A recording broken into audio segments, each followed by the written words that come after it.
The smell of roasted turkey filled my parents' dining room, but it couldn't quite cover the tension that had been building since I walked through the door 3 hours ago. I sat at the far end of the mahogany table, the same table where I'd eaten countless childhood dinners, back when things were different, back when I was still trying to earn their approval. "So, Sarah," my mother began, her voice dripping with false sweetness as she passed the cranberry sauce to my brother Marcus. "Still working at that office building downtown?" I took a sip of water, keeping my expression neutral. "His mom. Same place. Still as a receptionist?" My father didn't even look up from carving the turkey. His tone suggested he already knew the answer and found it disappointing. "I work at the front desk, yes." Marcus snorted into his wine glass. My sister-in-law Jennifer, who'd married into money and never let anyone forget it, placed a manicured hand on his arm, her diamond bracelet catching the chandelier light. "Oh, Marcus, be nice to your sister. Not everyone can be a regional sales director like you." "I'm just saying," Marcus leaned back in his chair. "It's been 5 years since college? And you're still answering phones?" "I was managing a team of 15 by year 3. Marcus is being considered for vice president of sales next quarter," my mother added proudly, beaming at my brother. "The youngest VP in the company's history." "That's wonderful," I said quietly, taking a bite of mashed potatoes. My father finally set down the carving knife and fixed me with that look, the one that had made me feel small my entire childhood. "Your mother and I are just concerned, Sarah. You were supposed to be something. Top of your class in high school, full scholarship to state university. We thought you'd at least be managing something by now. Instead, she's still greeting visitors and transferring calls," Marcus said, shaking his head. "Did you even try to move up? Or are you just comfortable being mediocre?" I cut another piece of turkey, chewing slowly. The key to these dinners was patience. Engagement only made things worse. "Maybe she likes it," Jennifer offered, though her tone suggested she couldn't imagine why anyone would. "Some people just aren't ambitious. They're content with simple jobs, simple lives." "Nothing wrong with honest work," my father said, though his expression contradicted his words. "But we raised you to excel, Sarah. To lead. And here you are, essentially doing what a high school graduate could do." My mother sighed dramatically. "I just don't know where we went wrong. Marcus is thriving, on track to make 6 figures before he's 35. And you're answering phones. The salary must be terrible too," Jennifer added, eyeing my simple black dress. Armani, though I'd removed the label, purchased during a business trip to Milan last month. "How much does a receptionist even make? 30,000? 35. Something like that," I murmured. Marcus laughed. "Sarah, I spend more than that on the lease for my BMW. How do you even live on that?" "I manage." "Do you still have that tiny apartment in the old part of downtown?" my mother asked. "The one with the outdated kitchen?" "I have a place downtown, yes. A penthouse, actually, occupying the entire top floor of one of the city's newest luxury buildings, with a view of the river that Architectural Digest had featured in their September issue. But they didn't need to know that." "Well," my father said, returning to his turkey with renewed vigor, "at least it's honest work, like I said. Better than being unemployed, I suppose." "Though barely," Marcus muttered. The dinner continued like this for another hour. Between bites of food, my family took turns dissecting my apparent failures. My mother lamented about what her book club friends must think. My father compared me unfavorably to his colleagues' children. Doctors, lawyers, consultants. Marcus shared anecdotes about his professional victories, each one punctuated with a not-so-subtle dig at my lack of ambition. Jennifer, perhaps trying to be kind in her own way, suggested I might consider going back to school. Maybe get an MBA? Though at your age and with your work history, I'm not sure how competitive you'd be for the good programs. "I appreciate the thought," I said. "You know what your problem is?" Marcus set down his fork, warming to his subject. "You are always too quiet. Too passive. In the business world, you need to be aggressive. Take what's yours. That's why I'm where I am and you're, well, where you are." "Marcus makes an excellent point," my father agreed. "You are always hiding behind books, avoiding confrontation. The real world doesn't reward that, Sarah. It rewards confidence. Assertiveness. Like when Marcus negotiated his last promotion," Jennifer said proudly. He walked right into the senior VP's office and demanded a raise and a better title. That's how you get ahead. My mother nodded vigorously. Exactly. You need to be more like your brother, Sarah. Stop being so content with mediocrity. I took another sip of water, letting the criticism wash over me like rain on glass. They had no idea. None of them did. And that was exactly how I needed it to stay, at least for now. The sad thing is, my father continued, you had so much potential. We invested so much in you. Private tutoring, leadership camps, that expensive college prep program. Also, you could answer phones and transfer calls. At least she shows up to work, Marcus said mockingly. That's something, right? Reliability? Even if there's no actual achievement to speak of. Jennifer patted my hand with false sympathy. Don't feel bad, Sarah. Not everyone is cut out for corporate success. Some people are just meant to be support staff. There's no shame in knowing your limitations. Though it would be nice if you'd at least found a husband by now, my mother added.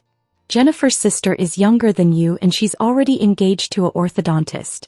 A very successful orthodontist. Mom.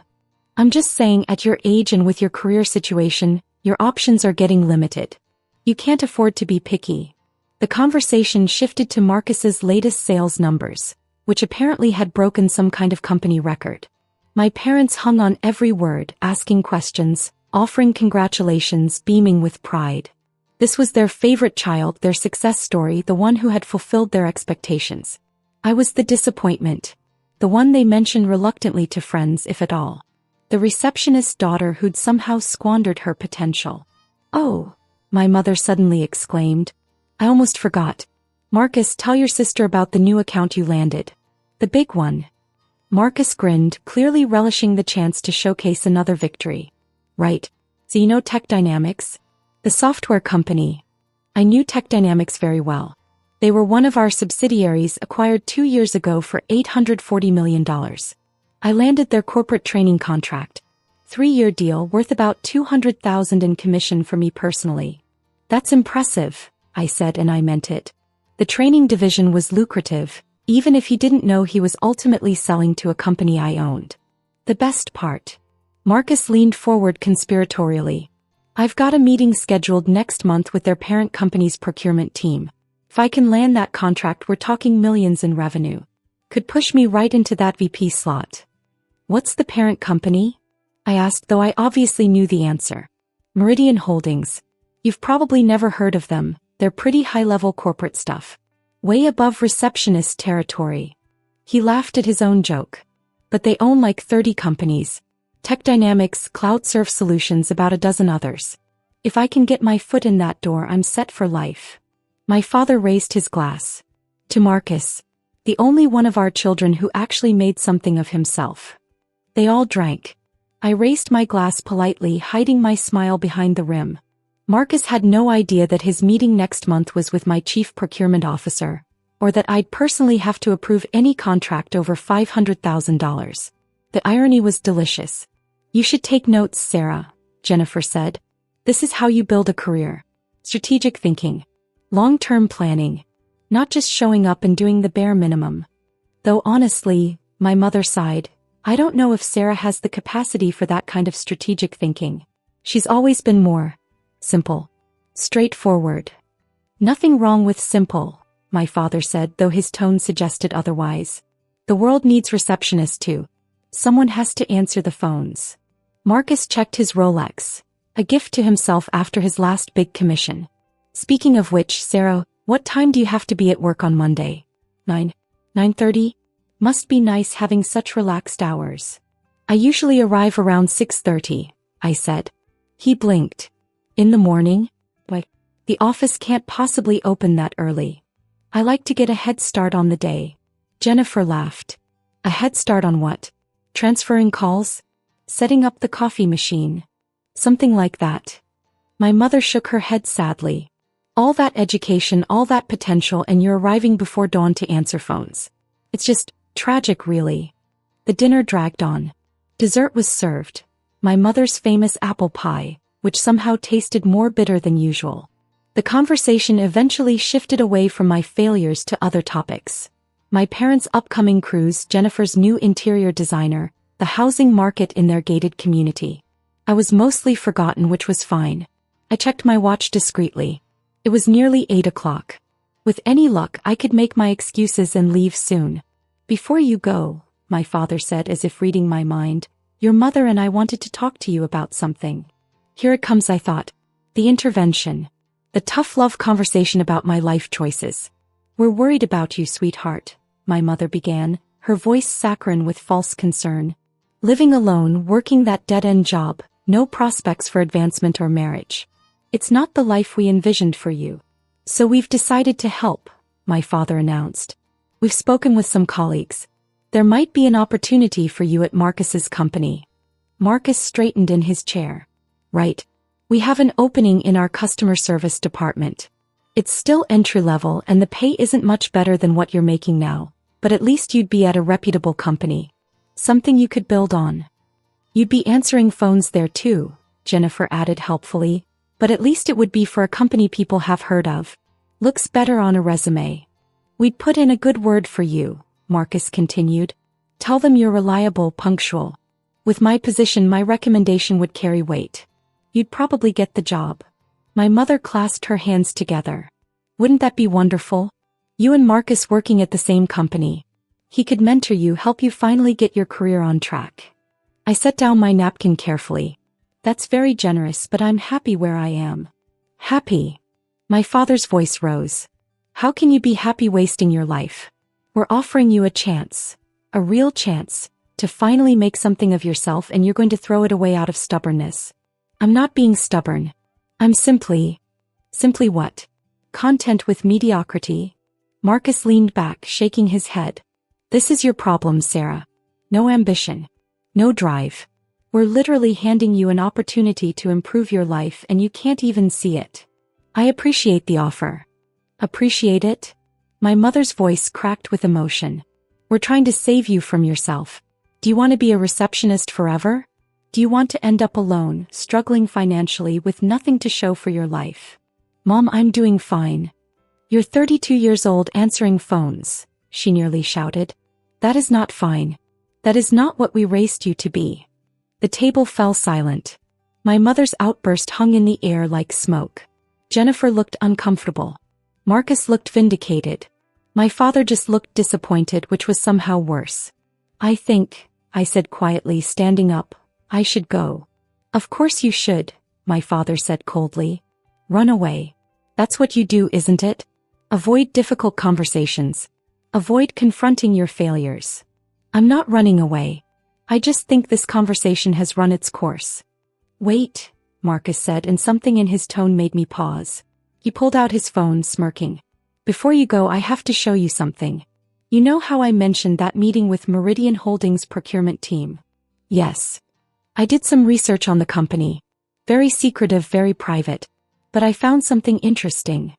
He turned his phone toward me, displaying a professional headshot from some business publication. This is their CEO. Started the company 10 years ago, built it into $1 billion empire. Pretty impressive.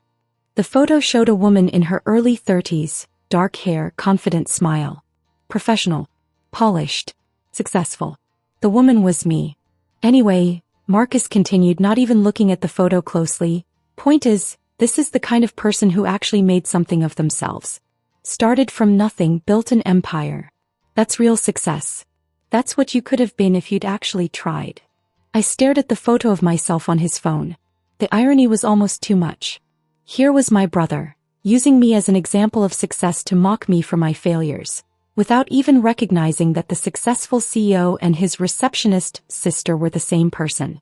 She's impressive, I managed to say. Right. Marcus pocketed his phone. That's ambition. That's drive. Meanwhile, you're answering phones in one of her buildings and calling it a career. If only he knew that he was technically my employee, that his company had a contract with one of my subsidiaries, that his upcoming big meeting was ultimately under my purview. But I said nothing. I'd learned long ago that sometimes the best response was silence. I really should go, I said, gathering my coat. My mother stood up, dabbing at her eyes with a napkin. Fine. Leave. Run away from people who actually care about you. But don't come crying to us when you're 50 and still answering phones, wondering where your life went. I'll take that risk. I was halfway to the door when it happened. The doorbell rang, sharp and insistent. My father frowned, checking his watch. Who could that be at this hour? Before anyone could move, the door opened. I'd forgotten to lock it behind me when I arrived, and my executive assistant Michael Chin rushed in, slightly out of breath, his usually immaculate suit jacket askew. "Ma'am," he said urgently, his eyes finding me immediately. "Thank God I found you. I've been calling your personal line for the past 20 minutes. The room froze. Every eye turned to me, then to Michael, then back to me.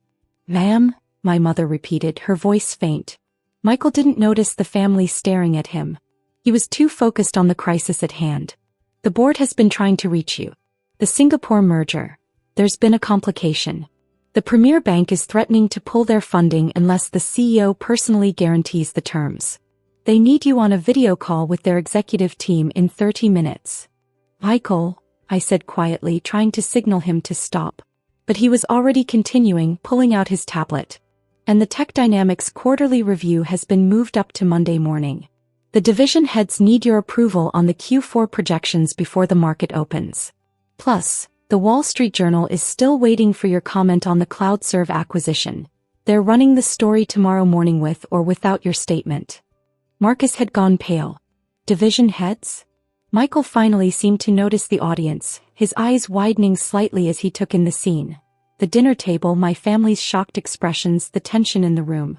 "I apologize for interrupting your evening," he said more formally now. "But the Singapore deal is time-sensitive and—" "Who are you?" my father demanded. Michael straightened, falling into his professional demeanor. "Michael Chen, executive assistant to Sarah Mitchell, CEO of Meridian Holdings." He said it matter-of-factly, as if it were the most obvious thing in the world. The silence that followed was deafening. Jennifer's wine glass slipped from her fingers, shattering on the hardwood floor. No one moved to clean it up. My mother grabbed the edge of the table for support. "CO." Marcus's face had gone from pale to gray. His hand slowly reached for his phone.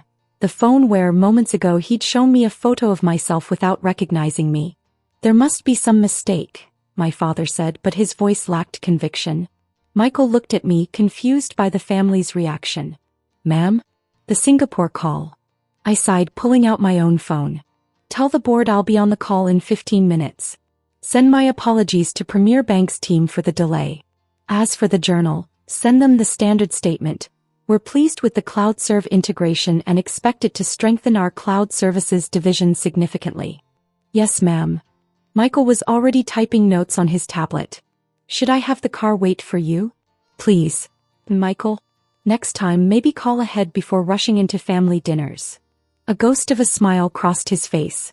"Noted, ma'am. I'll be in the car." He nodded politely to my stunned family and left as quickly as he'd arrived. The door clicked shut. The silence returned, heavier than before. Marcus was staring at his phone, his hands trembling slightly.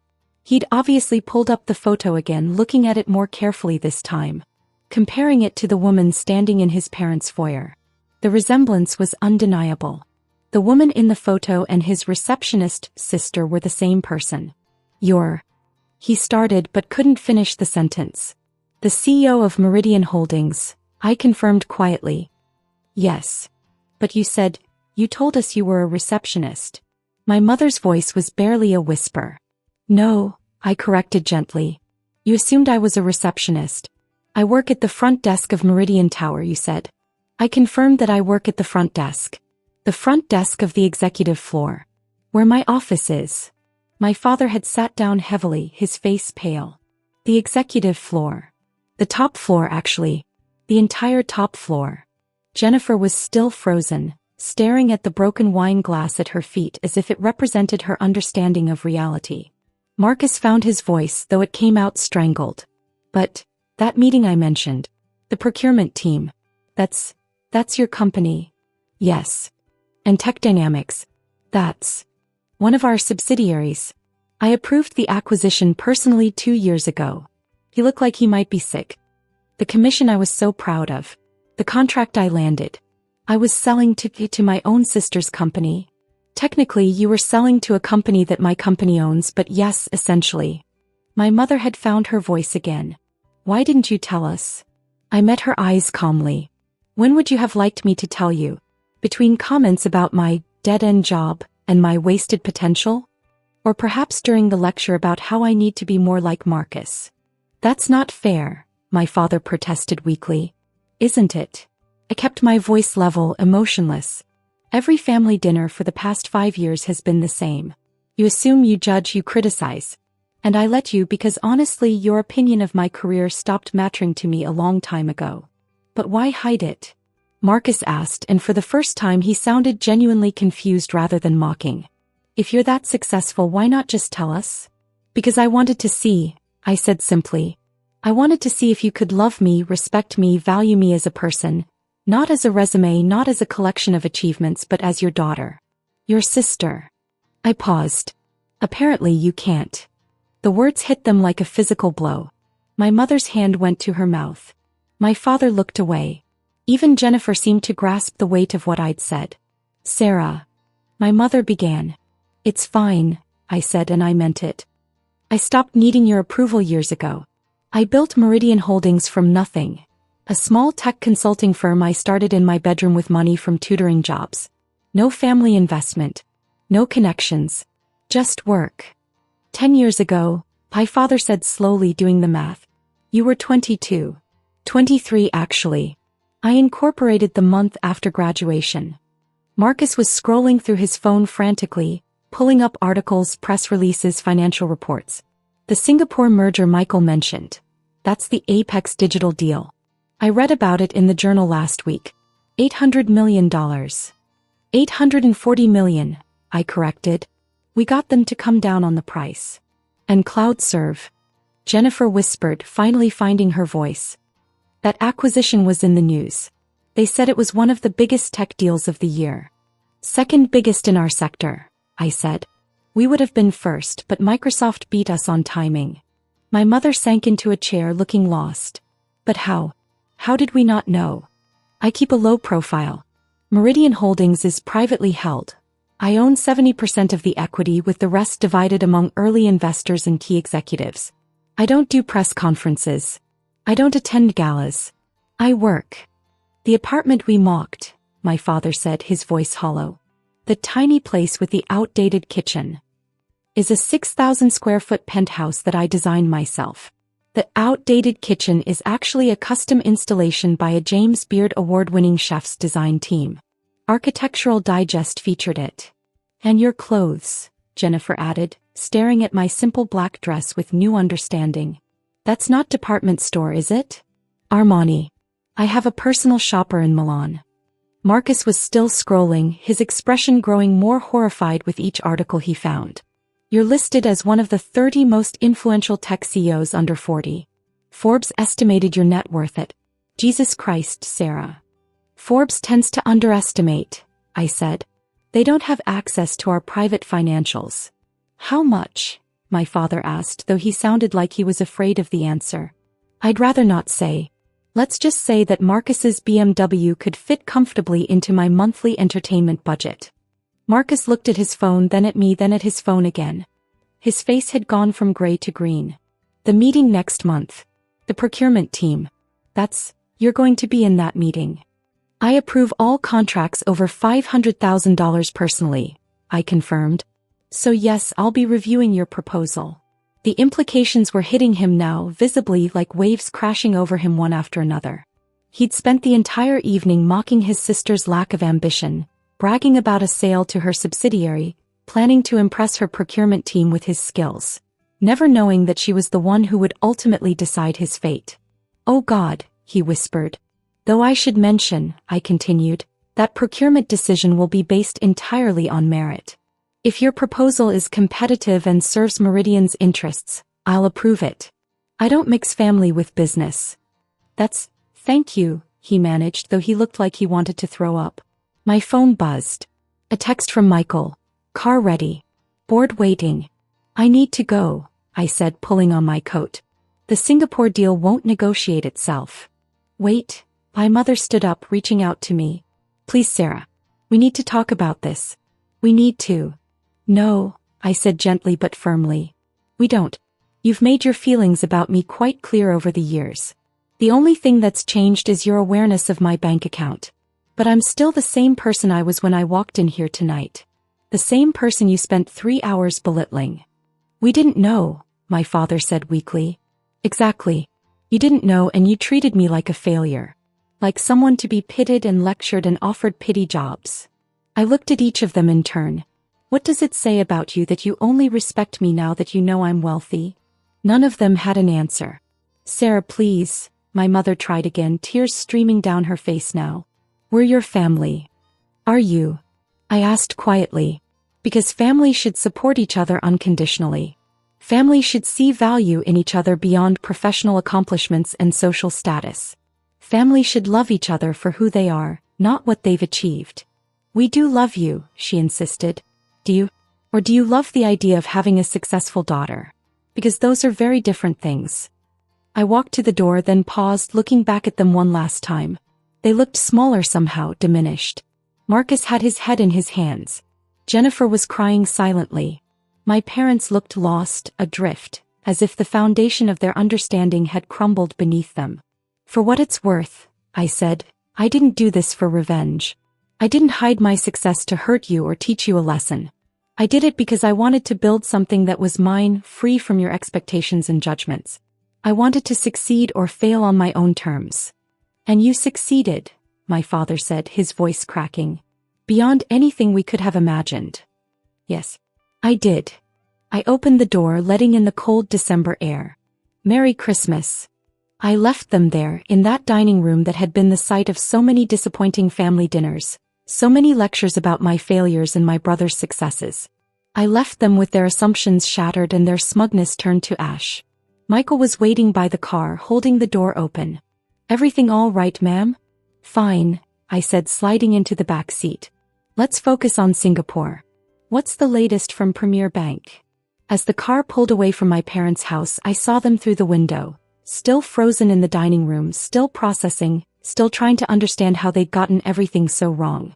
My phone buzzed with messages. The board probably, or Michael sending briefing documents for the call. But there was one message that stood out, from Marcus. I don't know what to say. I'm so sorry. For everything. I stared at the message for a long moment, then set my phone aside without responding. Sorry wasn't enough. Sorry didn't erase 5 years of condescension and mockery. Sorry didn't undo the countless dinners where they'd made me feel worthless. Sorry was just a word, and words were cheap.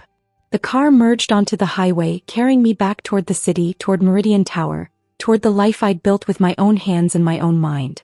The life my family had never bothered to ask about, never thought to investigate, never considered possible. In the morning, I'd handle the Singapore merger. I'd review Marcus's proposal with complete objectivity as I'd promised. I'd give my statement to the Wall Street Journal. I'd run my billion-dollar company with the same quiet competence that had built it in the first place. And my family would have to reconcile themselves to the truth, that their disappointing daughter had been extraordinary all along, achieving more in a decade than they'd ever imagined possible. They just hadn't bothered to look. Michael handed me a tablet with the briefing materials for Singapore. The Premier Bank team is very eager to speak with you directly, ma'am. They've heard of your negotiation skills. Have they? I allowed myself a small smile. Apparently you have quite a reputation in international finance circles. They called you formidable but fair. Formidable but fair. I liked that better than receptionist, certainly better than disappointing. As the city lights grew brighter ahead of us, I thought about my family, probably still sitting in that dining room, probably still trying to process what had happened. Part of me, a small part, the part that remembered being a little girl seeking her parents' approval, felt something like sympathy for them. But the larger part, the part that had endured years of their dismissal and condescension, felt nothing but relief. Relief that I no longer needed their approval. Relief that I'd proven, at least to myself, that I was capable of extraordinary things. Relief that I was finally, completely free. My phone buzzed again. Another message from Marcus. You're meeting next month. I'll understand if you reject my proposal. I deserve it. I thought about responding, about telling him that business was business, that I wouldn't punish him professionally for personal failings. But I decided to let him stew a little longer. Let him spend the next month wondering, worrying, second-guessing every assumption he'd ever made about me. It wasn't revenge exactly. It was just letting him sit with the consequences of his actions. Letting him understand what it felt like to be judged, to be found wanting, to be uncertain of his value. The same way I'd felt for 5 years of family dinners. Ma'am. Michael's voice pulled me from my thoughts. We're approaching the tower. The board is standing by. I straightened my Armani dress, pulled up the briefing materials and shifted mental gears from family drama to international finance. This was what I did. This was who I was. Not a receptionist. Not a disappointment. Not a failure. Sarah Mitchell. Builder of empires. Answerer of phones technically, but only when those phones were direct lines to billion-dollar deals.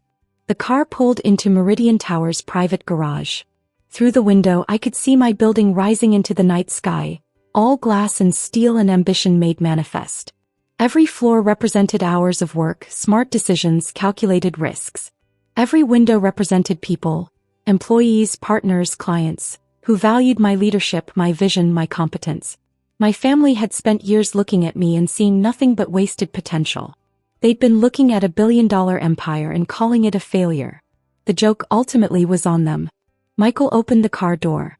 Ready, ma'am. I stepped out into the cool garage air, my heels clicking on the concrete with satisfying authority. Ready, I said. And I was. Ready for Singapore. Ready for the week ahead. Ready for whatever came next. Ready for the life I'd built, brick by brick, success by success, all while my family looked right through me. Their loss, I thought, stepping into my private elevator. Their loss entirely.